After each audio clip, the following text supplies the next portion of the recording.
Was the 6-1 in April the highlight of your time in charge so far? Nah, it's hard to say. We had some good moments. Liverpool away was a really good moment. So there's been games where you think it's been really good, but when you get games like 6-1, yeah, you tend to relax a bit more. Did the double over them last season, but it's a whole different set of circumstances now, isn't it? Well, there's no two games the same. But you've got to earn the right to win a game, and on Saturday we'll need to do the same. But we're playing well at the minute. Yeah, they're down there at the foot of the early standings, but they've got some experience and steel in the defence particularly now, haven't they, with Wes Brown, John O'Shea, really experienced campaigners. Well, they've got good players, Sunderland. You look at their squad, it's experienced. There's some good players there, some new lads that have been brought in, but the majority are still really good players. In terms of your own team, I mean, what a fantastic strike that was from Ashley. It gets better every time you look at it almost. Have you seen him do that in training? Wasn't a surprise? I mean, I've hardly ever seen him give it away. That doesn't change. I never see him giving it away, and we got him for less than £1 million. We got Westy. So when you look at that, the value of him, he certainly won't be worth that anymore. What we paid for him, he's been brilliant, and his goal I thought was, as I said before, I thought the second half he grabbed the game with scruff. I think him and El Amadi were excellent in the middle of the pitch, and but his goal was definitely got that. But his pass completion is really high. And he's just an unassuming lad that loves his football, and he's playing ever so well. Doesn't really like speaking. That's Westy for you. He keeps that he's getting better and better. And I'm glad people are actually starting to talk about him. I think that's a big thing. I said, listening to Gary Neville's thing of it after the game, and he was excellent with them, which is good. Yeah.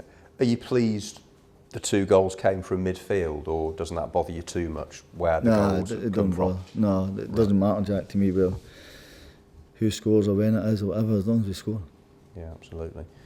The rest of the side, I mean, it's looking good. As you've talked about Gabby and Andreas, Fabian, that almost showed the value of having a good bench, didn't it? You know, you could change it, and they've got that quality to make an impact. Well, we had to go and get a goal, you know, and they said, Ian and I spoke about it at half time, and you've got to watch, as I said before, you've got to watch that you're not putting them on too early or whatever. And as I said before, right moment, right time, right situation, it worked. It could have went the other way, but it never. And that's a positive thing. So to galvanise it, and I said, we're right up there with the team that's got points for losing positions.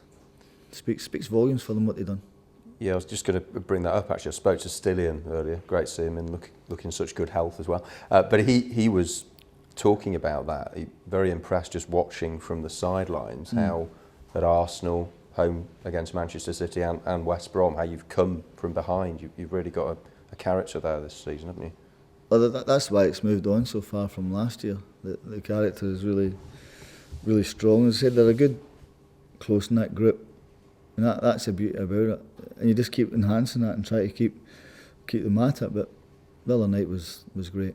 And Alexander Tonev, he's got some energy about him, hasn't he? You must be impressed with his willingness, and he's having a go, and you just have to think that one of these days, one's going to fly in the top corner. He's lightning quick, Alex. He really is, really quick. As I said, you've got to give people time at certain times to try and come in and hit the ground running. Sometimes it takes foreign lads to come into this country, and it takes them a good bit to adjust. But yeah, I've been happy with Alex.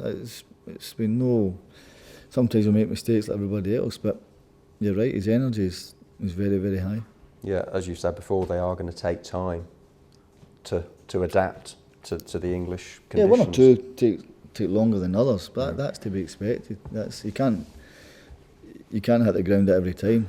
One or two hit the ground really quickly, and one or two take a bit more time. So yeah, you just have to wait for that time. But the contribution, I don't have a problem. Yeah, big week coming up as well, isn't it, with the midweek match and then Fulham. So you're going to need all your squad ready and raring to go.